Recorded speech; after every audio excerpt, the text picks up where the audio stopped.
까꿍 까까꿍. 안녕하세요. 모세 문쌤의 문제한 세무사입니다. 세무사TV와 함께하고 있고 저는 와니TV도 운영하고 있는 인플루언서 문제한 세무사입니다. 반갑습니다.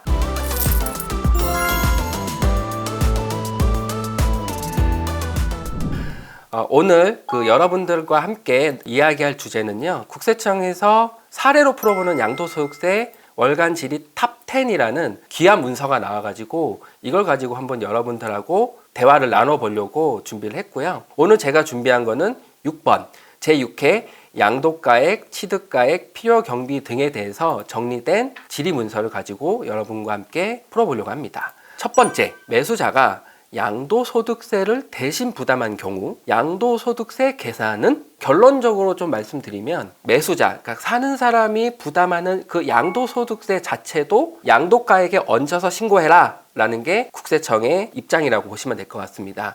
밑에 답변 한번 제가 볼게요. 양도소득세를 매수자가 부담하기로 약정하고 이를 실제 지급하였을 경우 매수자가 부담한 양도소득세 상당액은 이제 마지막에 중요한데요, 양도가액에 포함되는 것입니다. 따라서 기아의 경우 동양도소득세 상당액이 포함된 가액을 양도가액으로 하여 양도소득세를 계산합니다. 이 경우에는 사실 재계산이라고 보시면 되겠네요. 결론적으로는 매수자가 부담하는 양도자의 세금은 양도자가 양도세를 계산할 때 포함해서 하셔야 된다는 게 첫 번째 질문에 대한 어떤 규정, 해설이라고 보시면 될 것 같습니다. 마지막 해석 사례 3번이 조금 긴데요. 그러니까 둘째 줄에 보시면 양도소득세 상당액을 포함한 가액을 양도가액으로 보는 것이나 라고 되어 있잖아요. 여기까지는 지금까지 제가 말씀드렸던 부분하고 다 일맥상통하는 거예요.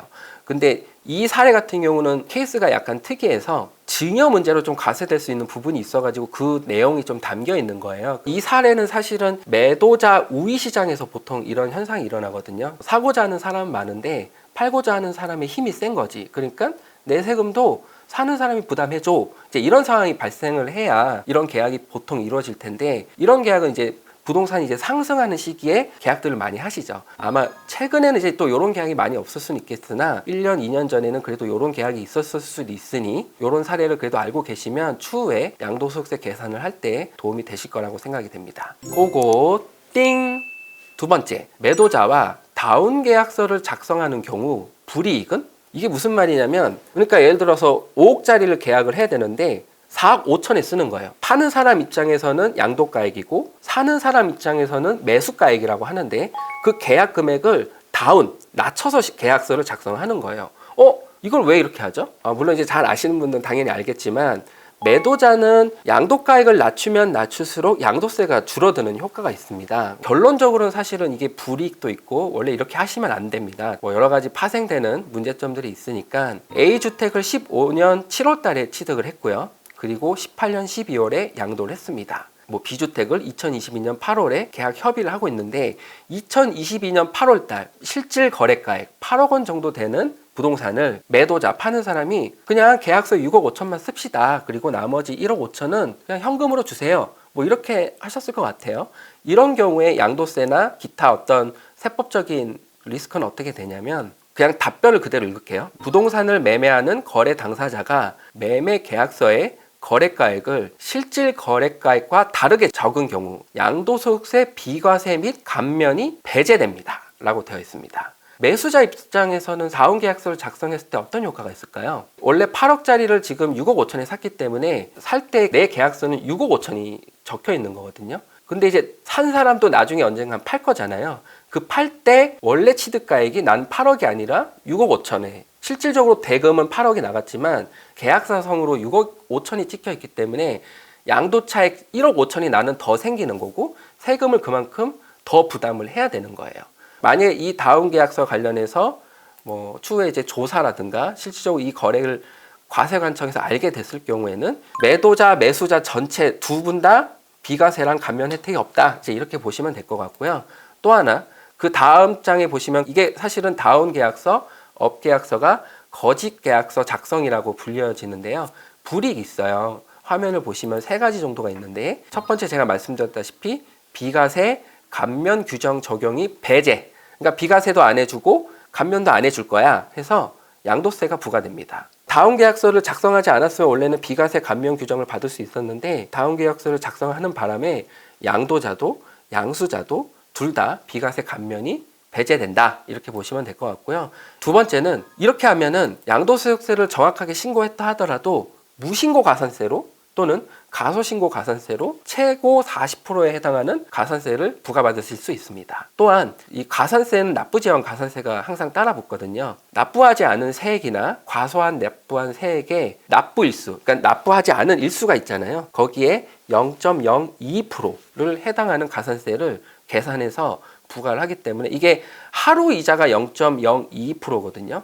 그럼 1년을 치면 꽤 큰 가산세가 되기 때문에 이것도 상당히 무시무시한 가산세가 될 것 같고, 또 하나 이건 사실은 세금과 관련이 없을 수는 있는데 과태료라고 해서 부동산 취득가액의 5% 무려 5%의 과태료가 부과 처분될 수 있으니까 가능하면이 아니라 안 하시는 게 맞는 것 같고요. 혹시나 이제 이런 상황이 있으면 매도자가 이제 혹시 다운계약서를 요청하게 되면 제가 말씀드린 이런 비과세 감면 규정이 배제되고 가산세도 부과될 수 있고 과태료가 부과될 수 있기 때문에 안 하시는 쪽으로 의사결정을 하시는 게 좋을 것 같습니다. 그거 띵!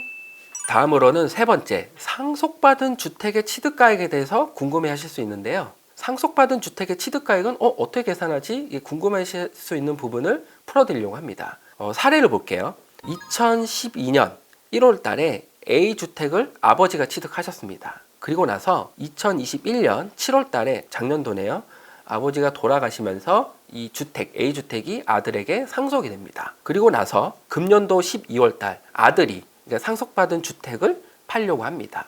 이때 2022년 12월 양도를 할 때 양도가액은 나오거든요. 내가 한 10억에 팔 거야 하면 10억의 계약서를 쓰니까 10억이라는 금액은 있는데 양도세를 계산하려면은 판 금액도 있어야 되지만 내가 이걸 산 취득 가격에 대해서 나와야 그만큼 양도 차익이 생기잖아요. 그 양도 차익에 대해서 세금을 곱해서 이제 양도소득세를 납부를 하는데 그럼 난 취득 가격이 어떻게 되지? 생각해보니까 내가 이거 취득할 때 신고를 했었나? 아니면 무슨 어떤 기준이 있나? 이렇게 항상 궁금해 하실 수 있거든요. 사례를 보면 2012년, 그러니까 원래 아버지는 2억 원에 취득하셨었고요. 그리고 상속이 이루어졌을 때 시가를 일반적으로 한 8억 원 정도로 예시를 나왔어요.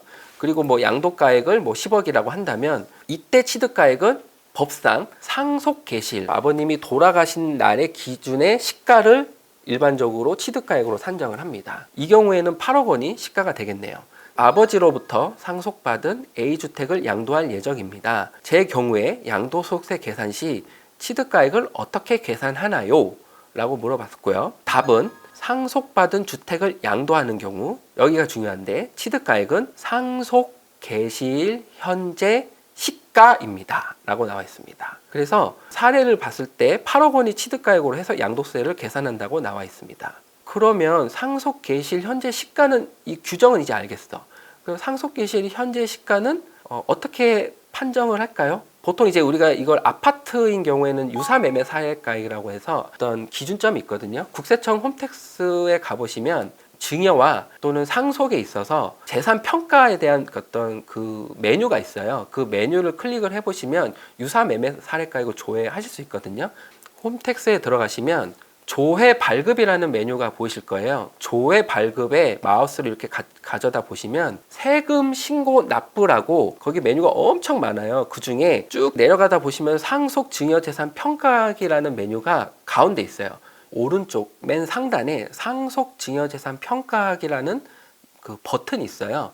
요걸 이제 클릭을 해보시면 이제 재산의 종류를 선택할 수 있거든요. 우리가 이제 흔히 아파트를 이제 기준으로 제가 설명드리면 아파트는 공동주택이기 때문에 공동주택 요걸 클릭을 하시고 밑에 이제 보시면 내가 이걸 평가하는 어떤 기준이 상속세 때문이냐 아니면 증여세 때문이냐, 상속은 그럼 언제 개시됐냐, 증여는 내가 언제 할 거냐, 이거 선택을 하시고 주소를 검색해서 누르시면요. 평가정보 시가 유형 선택 및 입력이라는 또 메뉴가 나오는데요. 그 중에 왼쪽에 보시면 시가 유형에 대해서 증여재산에 대한 매매 사실이 있습니까? 증여재산에 대해 2개 이상의 감정평가업자가 평가한 감정가액이 있습니까? 증여재산에 대한 수용 경매 또는 공매 사실이 있습니까? 그 바로 밑에 메뉴에 보시면 유사재산의 매매 등 가액이라고 돼 있어요. 이걸 보시면 전부 다 지금 오른쪽에 보시면 아니오라고 체크되어 있거든요. 그 중에 유사 재산 등의 매매 등 가액에 예를 누르면 유사 매매 사례가액 찾기라는 메뉴가 비활성화되어 있는데 갑자기 활성화가 돼요. 그래서 이걸 클릭을 하시면 유사 매매 사례가액 주의사항에 대해서 설명이 되어 있고 이제 위 사항을 확인하였습니다를 클릭하시고 닫기를 누르시면 창이 하나 더 뜨거든요. 이걸 참조하셔서 유사 매매 사례가액이 언젠지를 판단하실 수가 있습니다.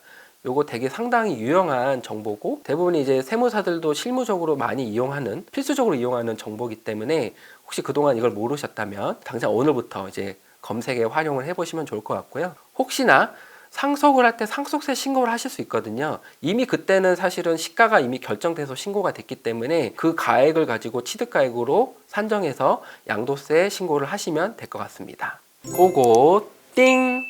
다음 질문으로 넘어갈게요. 네 번째, 주택 취득가액을 확인할 수 없는 경우 취득가액은 이제 이런 케이스가 있을 수 있을까요? 자, 사례를 볼까요? 권미듬 씨는 A주택을 2022년 7월에 15억 원에 양도했어요. 이제 좋은 주택을 매도하셨네요. 축하드립니다. 네. 매매계약서 분실 등으로 근데 취득가액을 알 수가 없대요. 지금 취득 날짜를 보니까 2002년 이제 월드컵 당시에 취득을 하셨는데 거의 20년 만에 파시는 거죠. 20년 만에 파는 거니까 15억 정도 이제 뭐 충분히 이제 납득할 만한 그런 가액이라고 생각할 수도 있겠지만 근데 내가 당시에 취득을 했던 기억이 없거나 어떤 계약서가 없을 수 있거든요. 여러 가지 사유로 인해서 매매 계약서가 없다면 이제 취득가액을 내가 적을 수가 없잖아요. 참고로 최근에 이제 거래되는 부동산은 대부분 부동산 등기에 취득가액이 올라갑니다.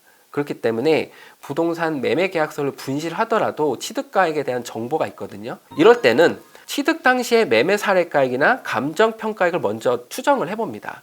근데 이제 취득 당시의 매매 사례가액이나 감정평가액도 없다.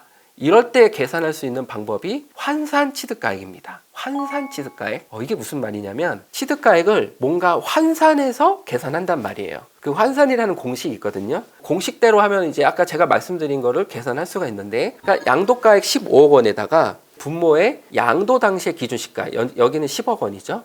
그리고 취득 당시의 기준시가를 분자해 넣습니다. 10억 원 중에 2억 원이 되니까 5분의 1이네요. 그러니까 실질로 15억을 취득했으면 나누기 5를 하면 3억 원이 나오지 않겠니? 이제 그게 바로 환산 취득가액입니다. 양도를 할 때 만약에 매매 계약서의 분실 등으로 취득가액을 알 수 없는 경우에는 이렇게 환산 취득가액으로 신고할 수 있구나라고 이제 이해하시면 될 것 같고요. 그럼 다음 질문으로 넘어가겠습니다. 그거 띵! 다섯 번째, 보일러, 싱크대, 장판, 벽지를 교체했어요. 이 교체된 경비를 양도세 할 때 빼줄 수 있나요? 사례를 볼게요. A주택을 14년도에 취득했고 14년 2월에 보일러 공사를 하셨어요. 그리고 나서 금년도 8월에 주택을 이제 팔아요. 그러면 보통 양도세를 계산할 때 판 가격에서 취득가액을 빼면 양도 차익이 나오잖아요. 예를 들어서 10억에 팔았고 5억에 취득했으면 남는 게 5억이니까 5억에 대해서 여기다 이제 세율을 곱해서 양도세를 계산하는데 그 중에 빼주는 금액들이 있어요. 그거를 양도세 필요 경비라고 하는데 그 필요 경비 중에는 보일러도 교체했으니까 이거 필요 경비로 빼주세요. 싱크대도 교체했으니까 빼주세요. 이거 양도세 필요 경비로 인정받아서 빼고 싶어 이런 생각을 하실 수 있잖아요. 이게 상황에 따라 다르고요. 원칙이 있습니다. 필요 경비라고 해서 그냥 다 해주진 않고요. 자본적 지출에 대한 경비, 비용으로서 인정받기 위해서는 자본적 지출이 되어야 비용을 인정받을 수 있습니다. 그러면은 자본적 지출 외에 또 다른 지출이 있나요? 수익적 지출이라고 해요. 그래서 자본적 지출과 수익적 지출에 대해서 차이에 대해서 조금 이해를 하셔야 되는데 자본적 지출은 자산의 내용 연수를 연장시키거나 당의 자산의 가치를 현실적으로 증가시키기 위해서 지출한 수선비 등을 자본적 지출이라고 합니다. 수익적 지출은 정상적인 수선 또는 경미한 개량으로 자산의 가치를 상승하기보다는 본래 기능을 유지하기 위한 비용을 수익적 지출로 봐요. 여기서 그럼 차이가 있네요. 자본적 지출은 자산의 가치를 기존에 갖고 있던 가치보다 증가시키는데 어떤 포커싱이 있는 지출이고요. 수익적 지출은 자산의 가치를 유지하기 위한 지출이라고 보시면 돼요. 이 큰 그림을 이제 머릿속에 담고 제가 이제 사례를 설명드릴게요. 아파트 베란다 샤시비. 이거는 자본적 지출이래요. 그 신규의 베란다로 바꾼다는 것 자체가 사실은 기존의 부동산의 가치를 올리는 행위로 보기 때문에 이럴 때는 자본적 지출로 보고 비용을 빼주는 거고요. 벽지를 교체했다. 이거는 사실은 벽지를 교체했다고 부동산의 가치가 올라가진 않죠. 물론 이제 벽지가 이뻐가지고 뭐 그렇게 할 수는 있겠으나 벽지 자체는 부동산이라는 거와 좀 분리되어 있기 때문에 부동산의 원래 가치를 유지하기 위한 지출에 대한 비용으로 봐서 양도세 필요 경비로 빼주지 않습니다. 사례에서 먼저 보일러 교체 비용은 자본적 지출에 해당됩니다. 그래서 필요 경비로 교체가 가능하나 싱크대, 장판, 벽지 교체 비용은 수익적 지출에 해당하여 필요 경비로 공제되지 않습니다. 물론 이게 생각에 따라서 좀 다를 수 있어요. 싱크대? 아니 싱크대를 고쳤는데 그럼 부동산의 가치가 올라간 거 아닌가? 라고 생각할 수 있겠지만 납세자 입장에서는 통상적으로 싱크대의 교체 비용은 수익적 지출로 판단하고 있습니다. 일반적인 경우에 있어서는 이렇게 판단을 하기 때문에 이 판단 기준을 가지고 양도세 이제 신고를 하실 때 준비를 하시면 될 것 같습니다. 근데 이제 여기서 궁금해하신 게 있을 수 있어요. 그러면 보일러 교체하고 싱크대를 교체하고 장판을 교체하고 벽지를 교체해서 돈을 지불하고 공사를 했어요. 그리고 나서 나중에 양도세 신고를 하려고 이거에 대해서 이제 자료를 제출하려고 했는데 그럼 자료를 뭘 제출하나요? 라는 질문이 있을 수 있잖아요. 일반적으로 내가 뭔가 비용을 지불해서 이거를 과세관청에서 인정받으려면 적격 요건이 있어요. 그 적격 요건은 세법상 인정되는 한 4가지 종류의 어떤 서류가 필요하거든요. 세금 계산서, 계산서, 그 다음에 신용카드 영수증, 현금카드 영수증, 현금 영수증이죠. 이 영수증 4개를 가지고 계시면 일단 증빙은 돼요. 여기에다가 계약서가 있으시면 좋으세요. 그냥 뭐 계좌를 이체했는데 계좌 이체 내역만으로 될까요? 라고 하면 증빙은 없는데 지출을 했던 내역이 있어요. 근데 다행히 현금까지 준 건 아니고 계좌 이체를 했어. 그럼 유일하게 계좌 이체 내역만 있을 수 있잖아요. 이걸 가지고 이제 과세관청에 이제 입증을 할 수는 있으나 과세관청에서는 이 지출 내역이 공사와 관련된 지출이 아니라고 판단될 수도 있기 때문에 서로 간에 이제 그러면 이제 소명에 있어서 쟁점이 있을 수 있다. 이제 요 정도 아시면 될 것 같습니다. 지금까지 1번부터 5번 다양한 양도세 관련된 그 질문을 가지고 제가 답변을 정리를 해봤는데요. 다음 시간에는 6번부터 10번을 가지고 찾아오도록 하겠습니다. 그러면 다음 시간에 만나요. 안녕.